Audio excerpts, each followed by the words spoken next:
How's it going, everybody? Welcome to this week's Lumix Live. And yeah, hopefully you've come ready with your questions, since this week we're doing a kind of more general open AMA session for any of the cameras that are out, any of the lenses that are out. Basically just to kind of go back and forth and hopefully be able to provide all of you some, useful information on your uses of our cameras out in the real world. I have a couple of things that, questions-wise, that have come up over the last couple of weeks that I'm also going to address during this stream as well. So I have my G9 Mark II hooked up so I can walk through, show you some of the menu stuff. Yeah, we're kind of just going to go back and forth through this. Unfortunately, this week's stream has to stop right at 2 o'clock today for Central Time, so it's 3 o'clock Eastern. Unfortunately, because I do have another thing I have to jump onto right after this, so we're not going to run much over like we usually have been doing for the last couple of streams. So yeah. Before we kind of dive too far into this, if this is the first Lumix live stream you've ever joined, these are weekly conversations that we have here on YouTube where you, the photo and video community, have access to talk directly to the brand. So you can ask us any questions that you have. We can demonstrate on the cameras how to go through, how to find things in menus, explain what those features do. And just really just have a community built here so that you can get answers directly from the source instead of having to rely on online communities where maybe you're not getting the best information out there. Every once in a while, we'll try to have some guests on these streams where you can speak and, hear from other photographers, videographers about their experiences. And again, just kind of share the experiences that we all have in photography and videography. Before we dive into that, I'd like to remind everybody about Lumix Pro Services here in the United States. We have two tiers, Red and Platinum. If you've purchased a Lumix camera, the Red tier is free. It is something that is included when you purchase a Lumix camera. You just have to go to the link down in the description or use the QR code on the screen to get yourself registered for that. That's going to get you your extended 3-year manufacturer warranty, so for defective issues, things like that. But if you're someone who pushes your equipment pretty hard, or you just like having a higher level of service and support in the back end, we do also have the Platinum level program. That is a paid level service, but that gets you 2-day repairs with next day shipping both ways. You get 20% off out of warranty repairs, so if you drop or scratch lenses or break the cameras, things like that, you get a discount on the repair for that. You also get access to annual sensor and EVF cleanings, firmware updates, calibrations, like lens calibrations, stuff like that if you want us to do it instead of you doing it. There's an exclusive membership hotline, which is available Monday through Friday, 9 a.m. to 5 p.m. on the East Coast time, if you prefer to speak to somebody instead of going through maybe chat or email services. And then, yeah, you get access to just the entire Lumix ecosystem there for when we run events, when we have new products coming out, you get notified first. And that's both on the Red and the Platinum tier. So I encourage you to take a look at those programs if you haven't already and you're in the US. At least get yourself registered on the free one, on the Red tier, since it's free and just gets you a little bit better support for the product in the long term.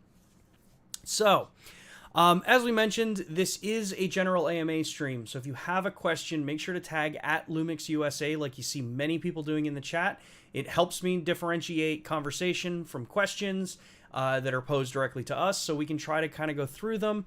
And basically any topics open. If you've never joined before, there are certain things that, just as a heads up, I cannot answer. Future product planning, future firmware updates, future camera or lenses, things like that. If it doesn't exist or it's not on some sort of roadmap that we've shown, I don't have information about it that I can share, and even if I did, I wouldn't be able to. So now that that's out of the way, let's take a look at the chat here. So we got PhotoCap. Thanks for making a good app. This way I can enjoy my S5 II despite disabilities. One thing I miss is a way to delete, and will there be full frame power zooms? I'm glad you're enjoying the app. I think deleting photos is something that I know we've had some questions about. I know I've asked about it. I don't know if that's something that will be added to the app, but I can always ask, bring it up to the team. As far as power zoom lenses go, unfortunately, I don't have any information. Even if I did, I would love to see more power zoom lenses, but Unfortunately, it's not something that I have information on. Let's see here. New with the S5 I'm struggling a bit trying to send pictures to your Android phone. And also trying to perform with your Godox system of transmitter and hand flashes in high speed mode. Okay, so two-part thing here. As far as using Android and connecting to send images from your Lumix cameras, I think one of the biggest misconceptions is that Bluetooth does not send photos or videos between the camera and the mobile app. That is what the Wi-Fi functionality does. Bluetooth doesn't really have the bandwidth to send files fast enough. So what the Bluetooth does on our cameras is that pairs things like your remote shutter functionality on your mobile device. Depending on the camera that you're using, that's what allows you to do things like geotagging or location logging, set the camera's clock based on your mobile device, which is actually a really nice thing if you do it for all your cameras. It also sets up the Wi-Fi connection for your phone. And then it also allows you to do certain things if your camera supports it, like save the file or save the camera settings to the mobile device to access later. When it comes to transferring photos from your camera to your phone, the number one thing that people run into when it comes to the connection process is that on Android, and I can speak based on the Samsung ecosystem recently, when you first make the connection to the camera from your phone, you're most likely getting a pop-up, and if you're not getting the pop-up on the phone when it comes to connecting to Wi-Fi, you can check in the connection settings for it in your phone settings. You have to tell the operating system that wireless connection that you're making is approved. This has to do with the OS systems detecting that you're connecting to a wireless network that has no actual internet to it. So it's more of a safety thing on Android and iOS. I think iOS handles it a little bit more in the background than Android does. Android, at least on the Samsung phones, when you make that connection, it literally pops up and says, do you want us to actually connect to this? Is this really what you want? Once you click Always Connect, it will be there. The other thing to kind of keep in mind is the environment that you're in when it comes to Wi-Fi. The cameras will connect to your mobile devices typically over 2.4 gigahertz Wi-Fi. If you're in a very congested location, like if you're sitting right next to a router, if you're connecting in, say, through your home wireless network, you want to make sure that a couple of things are kept in mind. On mobile devices, you can't use a VPN setup. Like I have NordVPN that I use, and if I have it enabled on my phone and I try to connect to the camera, it won't connect. When that's turned off, it can connect because the VPN's basically capturing it and it's trying to run it through a separate server, so the communication times out. So for that case, with the Android phones, first thing like I said is make sure that the device is actually properly connected to the Wi-Fi, that you are allowing it to run. Make sure that the app has the proper permissions needed within the OS.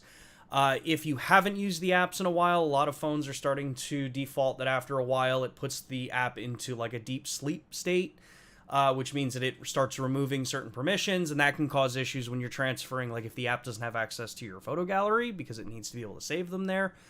So I would play around with some of those settings there. And obviously make sure you're running the latest version of the app. That's usually, if you're running an older version, the cameras will probably connect to it even if you haven't updated it. But that's where you can run into some instability because the app at that point doesn't know what the camera is.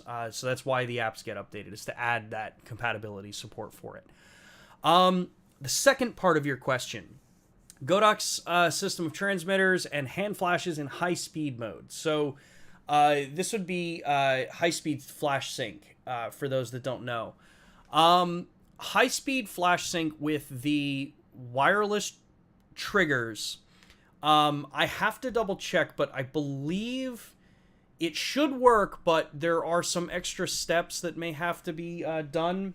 Like I use the X Pro 2, or is the X Pro? Yeah, the X Pro 2 trigger is the one that I use. I have it off camera. It's just out of reach. When I use that, you have like the hard switch on the trigger to tell it to use high speed. Then you also have on the flash itself the high speed functionality. You have to make sure that the flash and everything is actually communicating properly to our camera, which means you need to be using the O variant of the Godox flashes. And also you have to make sure that the firmware is all updated correctly on the flashes themselves. Not all flashes can support high-speed sync, and high-speed sync is more reliable when you're at lower power levels on flashes, due to flash duration, things like that. But the most reliable way for high-speed sync is when it's actually attached direct to the camera. The wireless triggers are where you can run into some hitches with high-speed sync, because now you're also adding in the wireless communication lag there.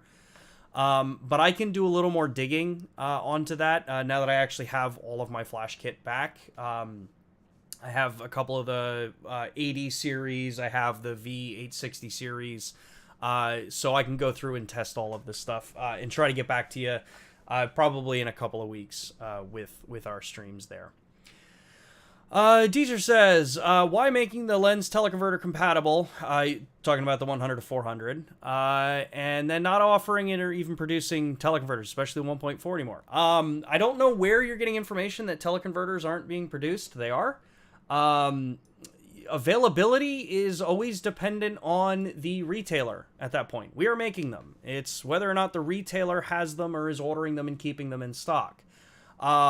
So best recommendation or best course of recommendation I have for people is, if you are looking for teleconverters, you have to let your dealer or outlet that you purchase your camera equipment from know that you are looking for them, or that you want to order one, and then yeah, we make them and we supply them. They are available in the US. You can get them. Teleconverters have not always been the easiest thing to come by anyway in our lineup, mainly because we only had really the one main lens, the 200 millimeter, that really was the supporting lens for it. The 50 to 200 can take advantage of them as well. So it really does just come down to whether or not the specific dealer that your outlet that you're looking to purchase from has ever ordered them or has them in inventory. But yeah, if they order them, we have them. So yeah, and they're still being produced. You may notice that there might be slight part number differences over the years. Sometimes that can just be location or where the when it was produced, if there was a slight change in the manufacturing over the years. That's why you might see a little bit of a different part number. But yeah, TC14 and TC20, or DMW TC20, TC14 would be the two part numbers.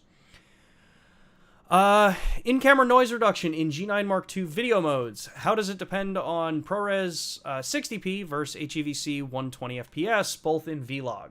0 to 10, natural style, -5 to 5. Any suggestions for max detail? So, noise reduction is an interesting thing. Depending on the mode that you are, or the codec that you're using and the compression being used, will determine kind of what your noise is going to look like. HEVC compressed files, which is a very heavily compressed, it's a very efficient compression, but it's a much higher compression than H.264, and definitely much higher compression than ProRes. Typically has a couple things going for it when it comes to the noise performance. Noise is going to be cleaner typically in an HEVC file compared to an MOV or ProRes or an H.265. Your bit rates, you'll also notice in HEVC, are typically running about half of what you see in H.264. But don't be alarmed by that. HEVC doesn't require as much bit rate to hit the same quality that H.264 does. So if you have, say, a 400 or a 200 megabits per second H.264 file, and then you have a 100 megabit per second HEVC file, image quality wise, they're actually going to be pretty much the same. The difference is going to be that HEVC has a bit better, because it's a more efficient compression method. is actually going to look cleaner than the H.264. So if cleanliness is the biggest thing you're looking for, HEVC is probably going to give you the best results at any given ISO. As far as playing around with things like noise reduction in the camera, because we do allow you to change that in many of the profiles, it's going to come into just really where you want to be doing the noise reduction. Obviously, if you turn noise reduction all the way down in the cameras, or if you're shooting in log, which it's pretty much 0 is the ideal setting for it, it's going to be the way that it's been engineered to balance noise, detail, and sharpness for the ISO with dynamic range. When you start changing those numbers, you could be adversely changing another portion of how the image is constructed for that various codec. On the flip side of this, ProRes is very, very low compression. We have a couple of different options. You have HQ, you have standard 422. We don't deploy LT in our cameras, mainly because if you're shooting with a camera with ours that has all intra codecs, our all intra is actually pretty much the same as LT. Same flexibility, basically the same bit rates. So that's why we're not using ProRes LT in that case. You'll notice that ProRes has much higher bit rates, which means it usually correlates to a much easier time processing those files in post. But ProRes also has very little noise reduction applied into it, so on average. So your ProRes files will have potentially more noise than an HEVC file will, but the other difference there is that HEVC is going to be long GOP, where ProRes is going to be an all intra codec. All intra, theoretically, you're going to get better detail because every single individual frame is an actual individual frame, where long GOP or IPB is basically it's generated files between based on difference, so you get a little bit smoother kind of appearance there. It's really going to depend on the balance and trade-off that you want to make between saying, how much do I want to use for all intra-level files, or in your case here, you're talking about HEVC 120 frames per second.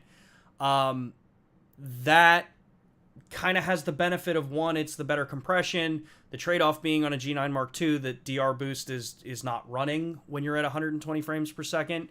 So things can kind of even out a little bit more because it doesn't take advantage of the DR boost functionality. In order to get max detail, it's going to depend on the shooting scenario that you're going to be in. 120 frames per second, it is HEVC. DR boost is disabled at that point, at that frame rate. If you want to do more post for noise, you want to capture as clean or as original of an image as you can, you can turn noise reduction down, but know that you're probably just shifting where you're going to want to do some noise reduction, which is, at that point, Neat Noise or whatever program you're using. There's not really any, quick and fast rule for which one's going to give you the best, because it's going to depend on every single individual person's, either project or tolerance for things like noise. I can tell you in my use of all of our cameras, when it comes to things like Vlog, I leave the noise reduction at 0. Just leave it as it ships out of the box, because I've had conversations with the teams that develop these things. They are designed out of the box basically to basically give you the optimal performance for the most part. And then when I'm shooting in ProRes for anything, for the very few times that I do, again, it's usually I'm either shooting in like 709 and I'm just keeping sharpness, contrast, noise reduction, things like that are all set at the default values, because when I bring it into post, that's where I'm doing the kind of work. Also, keep in mind where you're delivering the content to. If it's something for, say, like social media, so for Instagram, TikTok, Facebook stories, Instagram stories, things like that, keep in mind viewing size that people are going to be watching these things at. If they're on their mobile device, you punching in to, say, 200%, looking at detail and Noise is not going to show up in cases like that. It kind of doesn't really matter. That's a bit harsh. It matters, but not as much as I think people think it does.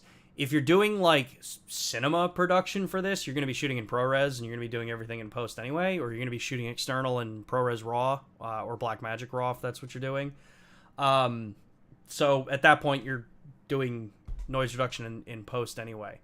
So yeah, I know that kind of is a dance around the answer there, but that's kind of really how it works. That's a kind of question that if you go to some of the forums and some of the groups where you've got a lot of professionals that are willing to share that kind of information, maybe even in the chat here, the more you can explain the scenario that you are creating content in, filming, photos, things like that, the better it usually is for someone to be able to say, hey, I've had similar experiences. This is what I've done. As opposed to just kind of more of a blanket, what are the best settings? Because the best settings, as I said, are going to vary person to person and job to job. So, sharpness problem in photo G9 Mark II and AFC. In AFS, everything is fine, especially visible in pulsed light. I'm guessing what you're meaning with pulsed light is where you have cycled light ratings there.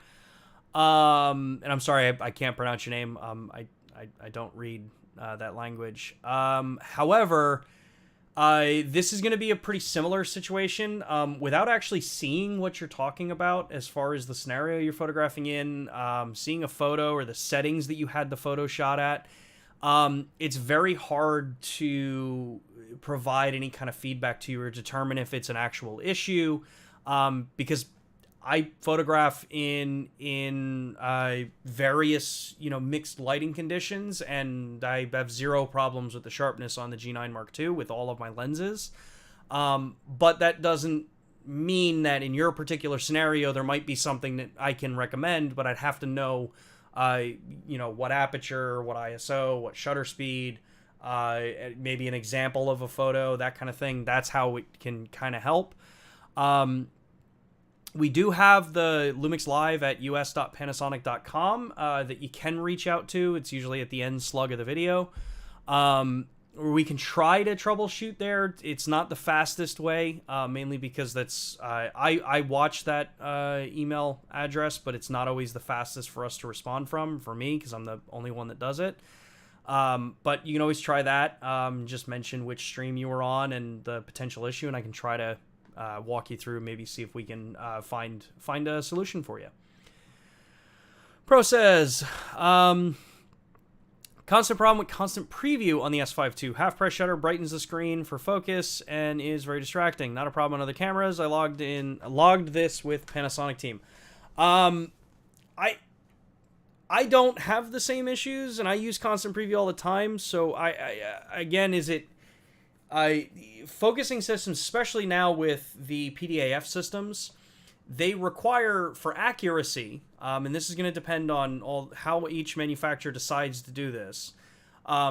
Accurate focus with PDAF requires you to flood the sensor with as much light as you can. If you are doing things like, for photo where you half press the shutter and you have the lens, say, stop down to f8, you are drastically cutting the amount of light down that the PDAF pixels are actually able to see, which means they become less accurate. Even to the point that when you stop down very far, and this is for all hybrid systems, which is pretty much every camera on the market, almost every system will drop into a contrast-based system when you drop your aperture values too low. Many times this is overcome by the system actually keeping the lens wide open. And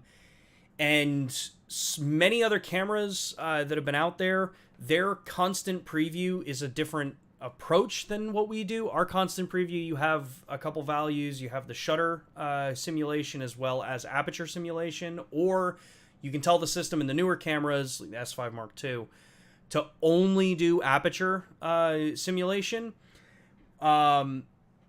With that, that's where the aperture is actually going to close so that you're watching and seeing which depth of field changes to, but when you press the shutter for focus, it's going to open that lens up and then stop it back down when you're ready to shoot.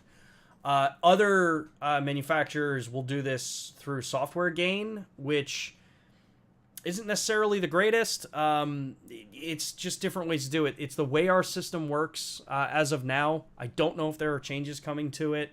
But if you already have it logged in with the Panasonic team, I can make sure that it's mentioned again within our side as to maybe recommending a different way to have it done. Kay says, I notice sometimes my S5 II switches from AFC to AFS in video mode. Know what could cause this? This is actually related to the previous response.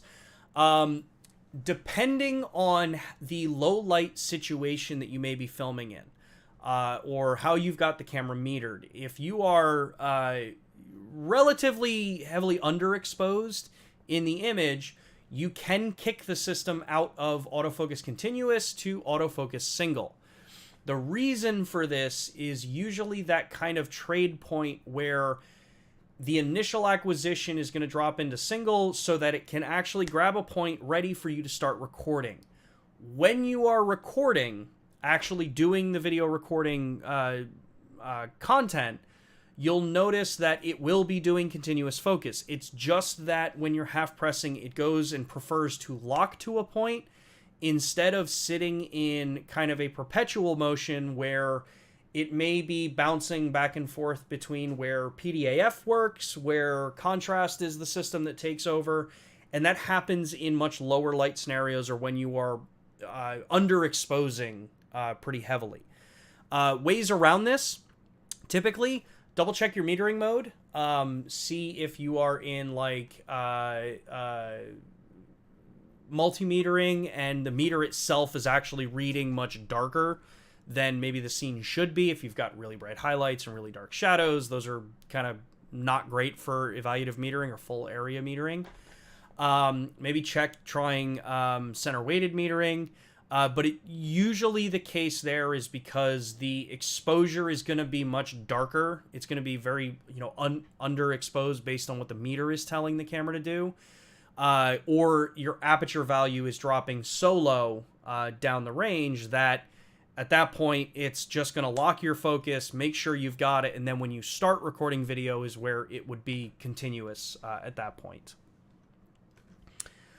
Thank you, YouTube. Jumping through a ton of the questions that have been asked. Also,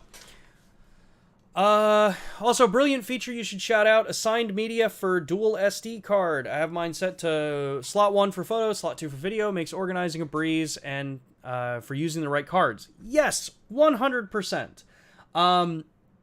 So some of the cool things with, as was just mentioned, is what we can do with the double cards.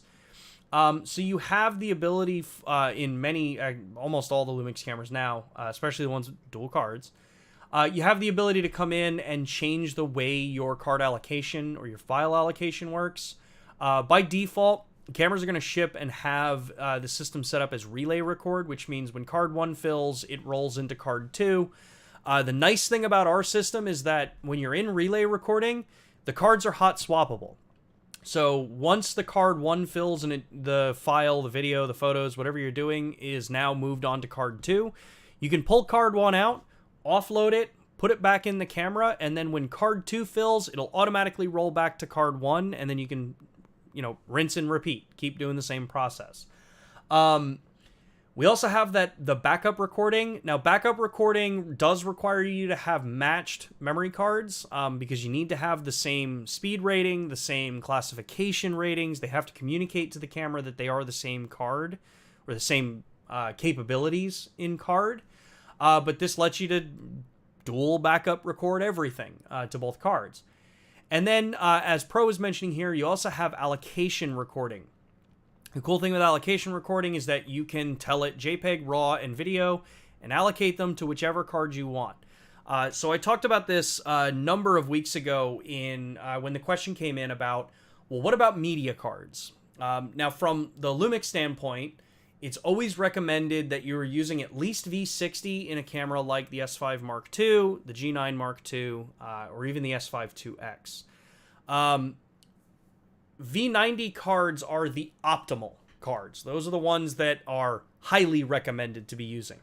But knowing that there are situations where maybe the V90 cards are too expensive for what you're looking to spend on media, or maybe the V90 cards are just harder to come by in your region, you have that ability to say, kind of like what Pro is saying, is that, hey, I have one really good card for now. That's, say, like a 256 gig V90 Pro grade card.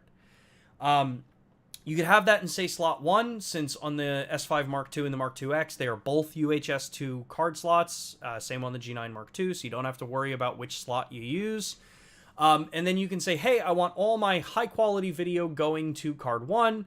My JPEGs, they can go to a slower card that I have inserted into slot 2. And then you can have your raw files, because speed is a nice important thing. You can have those sent on to the card 1 as well. You have all of that functionality to be able to just swap them out, change the allocation, how it works best for you within the system, and it's all just at the access in that menu. So,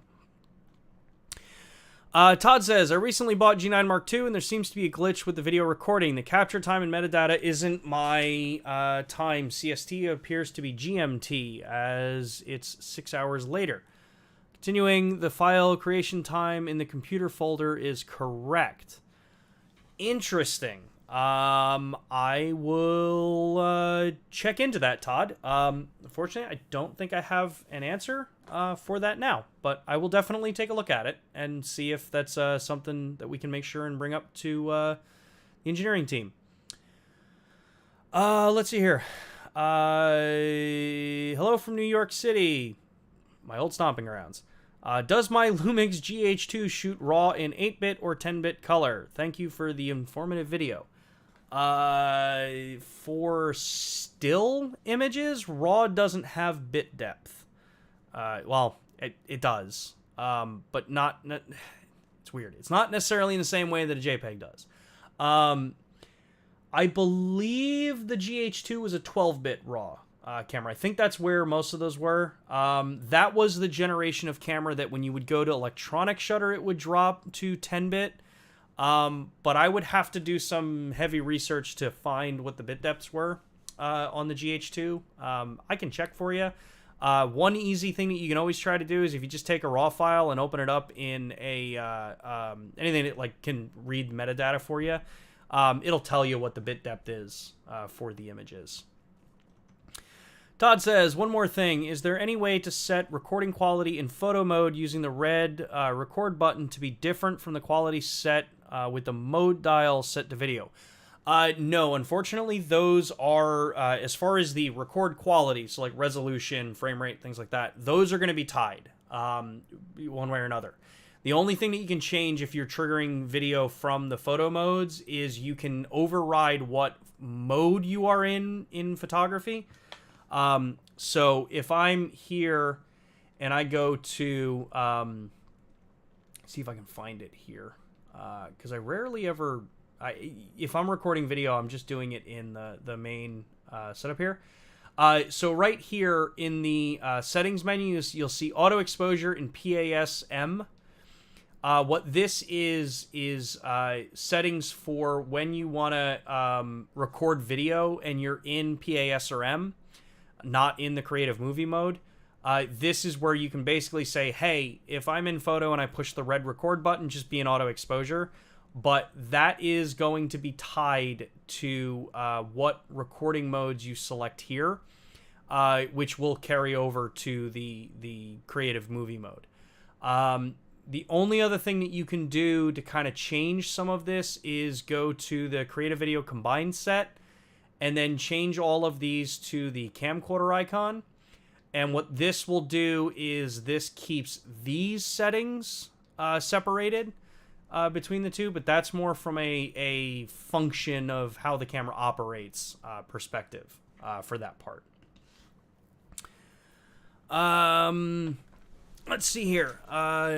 Daniel says, I signed up for Lumix Pro Service Red last October and November, but my registration is still pending with no indication of any error. What should I do? That's actually a really good question. Most of the time, the challenges that have come up with any kind of registration could be down to just something as simple as the email that came from Lumix Pro for registration. Most likely got caught in some sort of spam folder, or just hung up in your spam folder, or junk, that Outlook calls it. I believe in the LPS program, the Lumix Pro Service program on the site, I believe you can reach out into that program. But I will mention to them that, Daniel, you registered in October, and then see if there's any reason, or if they had some issues. I've also had situations with a couple people where either the email address had an incorrect character in it, and that's why. But I'll check with them and see here. Benjamin, what are your LUT recommendations for vlog with the S5 IIX?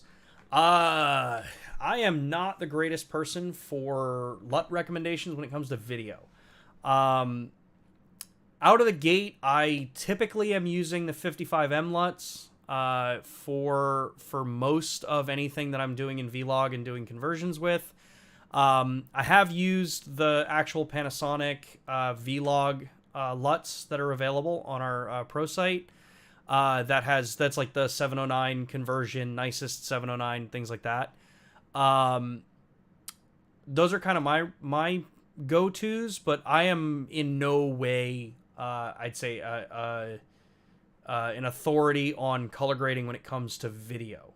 Now, if it's in stills, it's totally different. I love using, actually, a lot of times now I'm just making my own, based off variants that I use from different looks.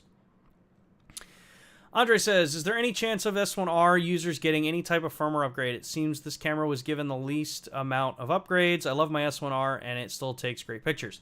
As far as future firmware updates and stuff like that, I don't have information. However, I would challenge that camera was not kind of given the least amount of updates. That camera got a ton of updates. In fact, that camera went from not being able to record 10-bit video at all to now you have the 5:4 aspect ratio, 10-bit. You have access to HLG with that camera. You just don't get log with it if video is the thing you're looking for. But yeah, as far as any future updates, unfortunately, I don't have any information on things like that.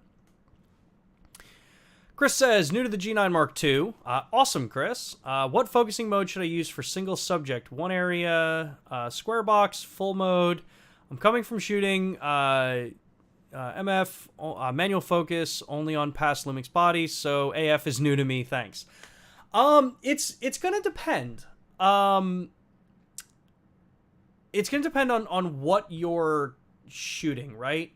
9 out of 10 times when I'm using the camera for anything video-wise, any of our cameras in this case, I am either using one area plus or zone.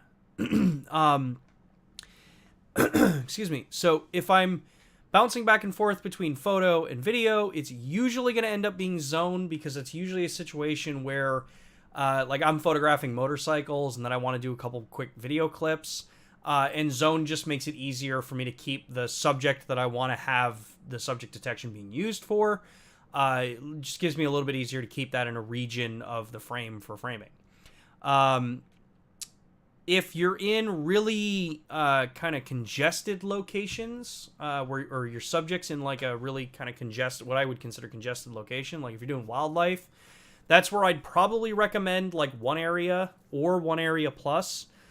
With subject detection, because the way our subject detection boxes work is that if you're in full area, this will use the entire area. Any subject in the frame will base on the detection objects that you're using for detection. When you start going in and using things like zone, one area plus, or one area, your subject detection is only going to activate on what's touching that box. So what that means is that if you're in, say, like, you know, your video, creating a video during a wedding, if you got a full dance floor and you want to make sure that you're keeping the bridegroom, the couple, the whatever, that's where the subject detection is kept. This is where I highly recommend use One Area or One Area Plus with your subject detection, because it's only going to activate subject detection where that box is. At that point, it's just a matter of making sure you keep that box, which you can move around for the way you want to frame it. Keep that box on the subject, and that's where the subject detection is going to stay.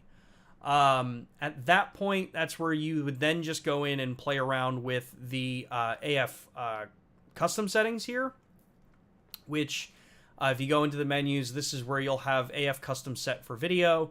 And this is where you can change as far as like speed and sensitivity. So how quick do you want it to jump to a different target if something walks in front of them? You have that kind of function to play around with. Locked on means that it's going to not want to switch from the acquired focus area.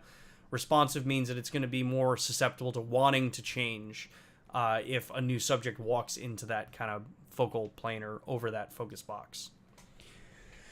Does letting third-party companies install OLPF break warranty? I presume it does. They replace the on-sensor UVF with their own OLPF. Yes, that 100% breaks warranty on the camera if you do those, which it's you do whatever you want with the cameras. But yeah, if you go down that path and you do any kind of modifications to the camera, that 100% voids the warranty on the camera. Because it's being modified. My S1R that I have that's full spectrum converted, even the fact that I work for the company, we won't fix or repair that camera anymore because it's been modified by a third party. So, and that's even for me. So, know the risks when you want to do stuff like that. Leaf says, do you happen to know if the G9 Mark II's RAW video is handled similarly to the S5 IIX's implementation? The S5 IIX's RAW video seems to be less sharp processed than the original S5.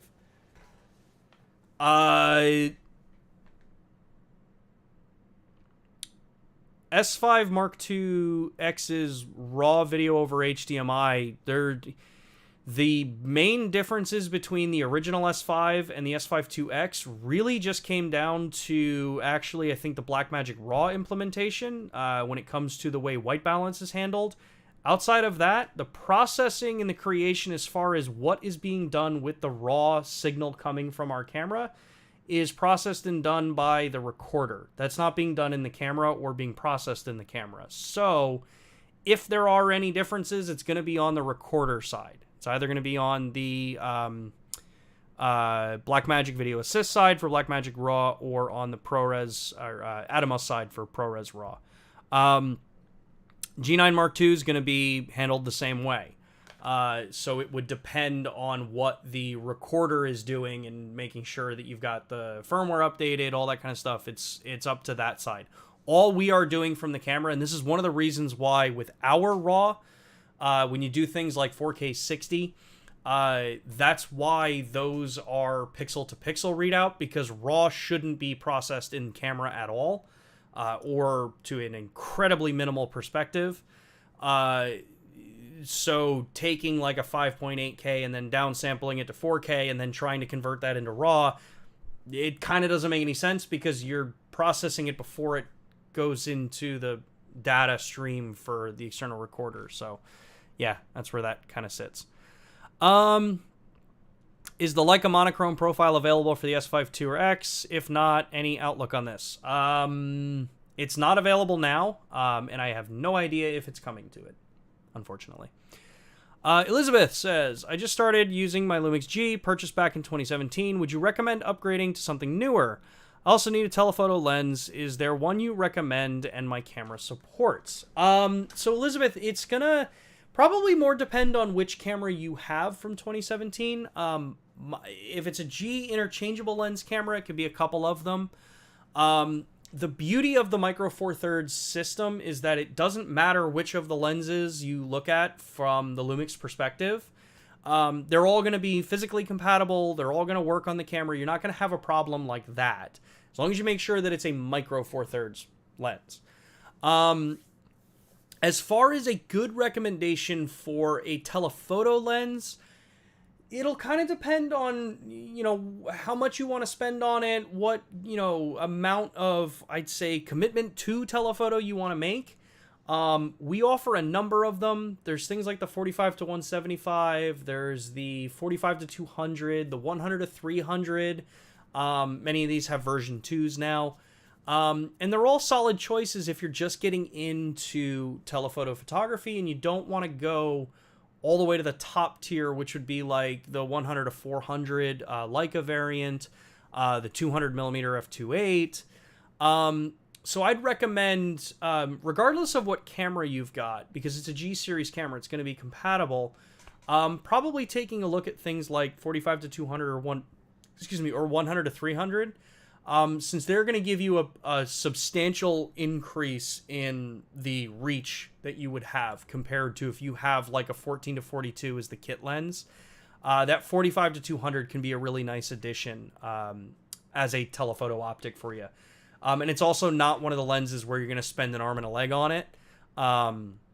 It gets you into the field, and then as you start to shoot more and more with it, you can start to kind of get a feeling for, is this really where you want to continue expanding into, or do you find yourself wanting to go maybe a different direction?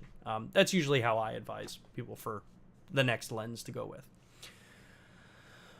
Joyful says, I shoot sports, I have S5 IIX, and when I'm shooting the long jump, the subject detection detects everything on the side, and I want to focus on what's on the center or in the center. Sports, S1R long jump, the subject detection detects everything on the side, and what I want to focus on is what's on the center or in the center. Oh, okay. So, Joyful, this is where I'm going to go out on a limb and bet that you're using full area, which means you're letting the camera use the entire area, and you're letting it pick the option of what it wants to select there. In a case like that, that's where I highly recommend use either zone, one area, or one area plus with the subject detection. Put the box where you want your framing to be, so where you want your subject to be, and just make sure that that box is touching the subject that you're prioritizing for it. That will trigger the subject detection only on the subject that's touching that box. So it will ignore everything on the outside of that as far as subject detection goes. That should be a big improvement for keeper rate for you, and allow you to kind of help also keep a cleaner looking screen free of like heavy amounts of the UI boxes all over. Cornel says, can I set eye dynamic range always to low, or wouldn't you? And I saw below ISO 500, you better use mechanical shutter for best colors. Thanks, Sean. Eye dynamic range is one of the things that I do not use. I don't recommend using it if you're going to be doing post-production on your photos or video, or in this case, photo. Saw below 500, you better use mechanical shutter for best colors.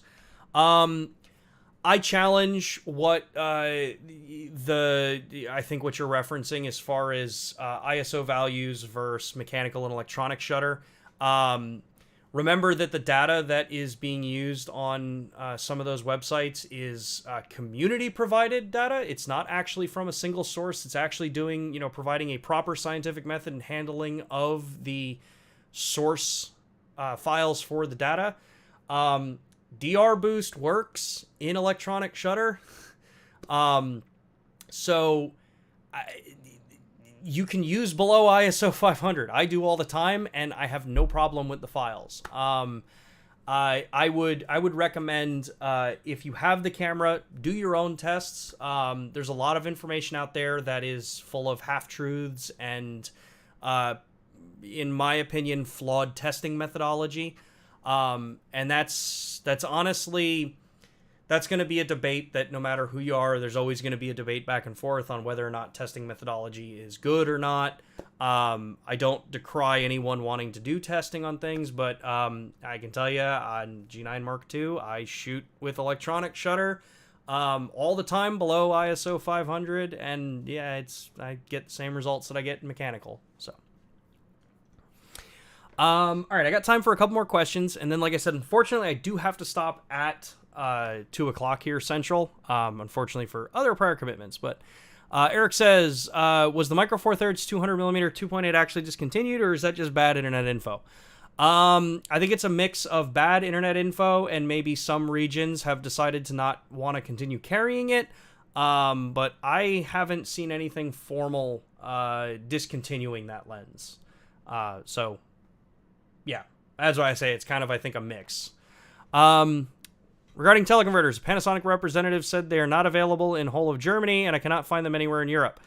I can't speak for Europe and what their stocking methodology is, but I know in the U.S., I know that there's a couple dealers in the U.S. that have them.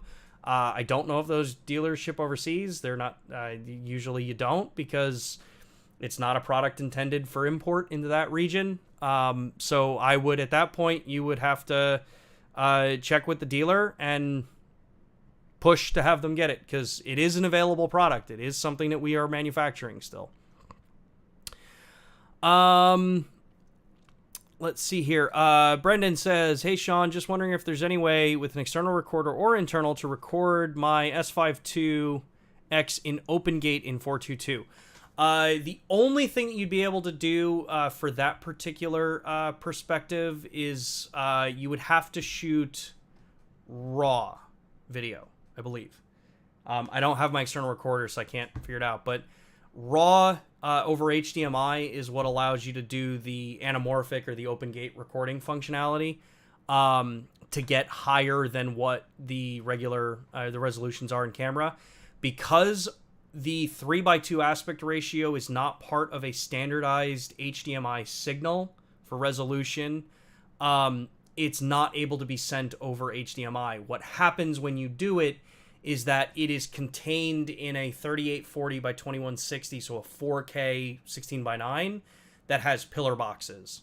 And that's going to get you, at that point it's 4K, it's actually less than 4K because you're going to lose the pillar box sides of it. Let's see here. Like I said, I got a couple more minutes for a few more questions here. Hi,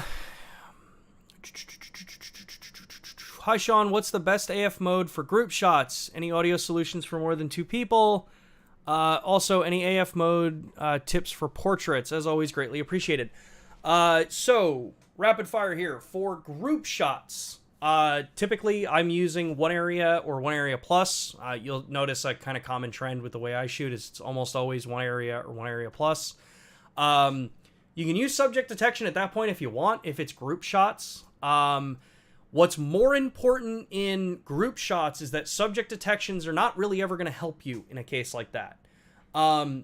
If you have multiple boxes up, it's not that the camera's focusing on multiple subjects. It's only going to focus in one plane.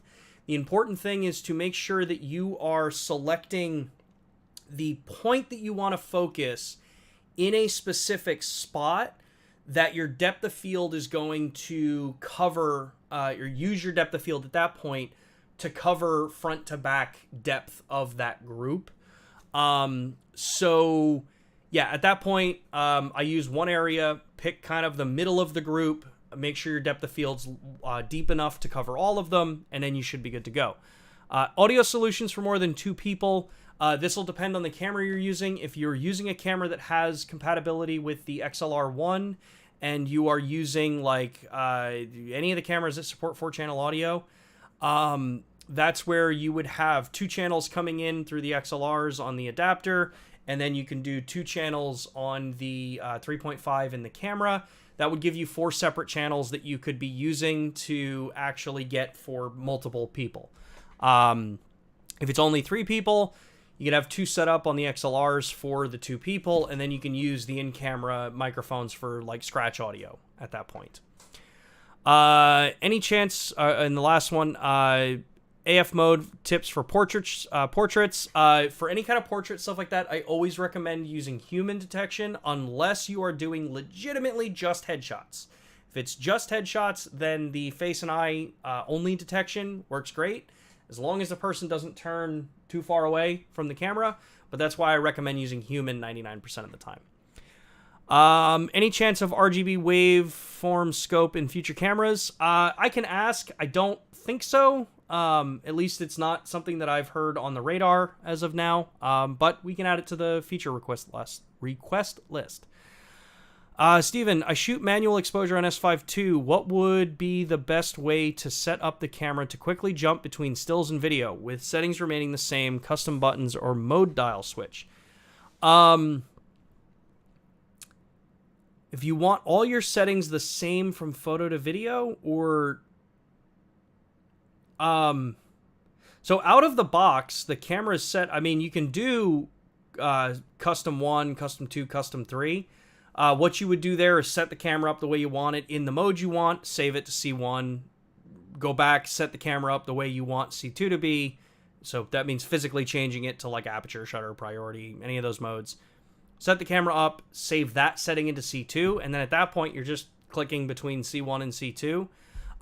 That is a situation where if you're jumping back and forth from photo and video, if you are shooting or capturing in log, make sure to come in and change this at least photo style to the camcorder icon. This will protect you from running into a situation where you have the photos, if you're shooting in RAW, being recorded in log. You don't want to shoot RAW stills, honestly, even JPEGs. You really don't want to do that with a log profile. You want to use a standard profile so that you're not truncating the image quality, because log is designed to compress so that you can then work with it later. RAW files in these cameras, in like the G9 Mark II, the GH6, those are 16-bit files. In the S5 Mark II, S5 Mark II X, those are 14-bit. Video is typically 10-bit. So you don't want to use log when you have that much more data, because you're going to get more dynamic range, more flexibility just shooting it in a standard profile. On the G9 Mark II, how do I know when PDAF is working or DFD? Do different resolutions or frame rates affects this? The G9 Mark II, when you have the camera set into AFC, it is using the PDAF system. The only things that change are the higher frame rates you go is where certain subject detection modes, or the subject detection assist functionalities, don't work at the much higher frame rates. So there you're using one area plus, zone, those things. Or if you are stopping down really tight in your aperture value or going really high in ISO value. But that's going to be the same situation for any of the other systems that are using a hybrid style approach for focusing systems, which is pretty much everybody in the market for that case. Let's see here. Any way to have the top LED as a tally light on the S5 Mark II via firmware? This will make it useful when the camera's turned on. We've asked actually about that. I don't know if it's possible because I don't think that light is wired to be controlled that way. I think that's a hardware issue why that light can't be used that way. It's kind of like with the focus assist light. There's a reason that can't be used. One, that's actually a projecting light, so you wouldn't want to use that as a tally lamp because you'd actually be projecting red on your subject. Yeah, so I'm pretty sure that that's why those don't have... that's why we don't do those at this time.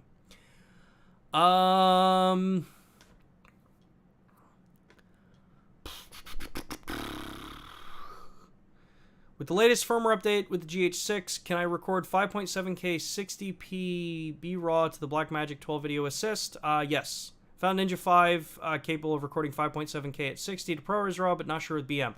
Yeah, so whatever frame rates we can do for ProRes RAW are the same ones we can do for Blackmagic RAW, as far as resolution, frame rate, that kind of thing. At that point, it's just a matter of which recorder you're using there. Can I use the Condor Blue DC to USB-C PD cable with the Condor Blue DTAP BLK22 dummy battery that has DC input? I want to connect power bank without using the USB-C port. I can't really answer that one. When it comes to power solutions, I can't really advise on non-standardized power solutions. So, like I've mentioned here, this is a validated, tested, approved external USB-C power bank. And that's because the USB-C adapter and the protocol are a standardized feature. That means that it's built on something that is known industry-wide. Converting that to DTAP to go into a camera through that kind of connector is something that is more risky. So we can't really recommend one way or another at this time. I wish we could, but yeah, at this point, I really can't advise you doing those things from my side, unfortunately. When G9 Mark II AFC is totally OOF, at times doesn't seem to rack focus. That is, goes through one cycle, current lens position to minimum focus, then back to infinity. I think I know what you're asking. That's most likely the completely out of focus to in focus. That's not uncommon for other PDAF systems as well. If you are so far out, the system has to try to get back to some area where it can find the focus. I can ask the team if there's anything known about the way that works, but at the current understanding that I have is that's actually how a lot of the systems can work if it is that far out of focus. Because that's where hybrid systems have to rely on both the contrast and the PDAF system to kind of interplay with each other to bring it back to where the dominant one can take over to get the final thing there. But I will ask and take a look and check in for you there. Why does the pixel shift high resolution photo mode not work while in APS-C mode or APS-C crop? Because pixel shift is designed for the full sensor. APS-C crop would just, you're going to do that in post anyway. That's kind of the logic, the way that system works. Canon DSLRs did one rack on focus before giving up.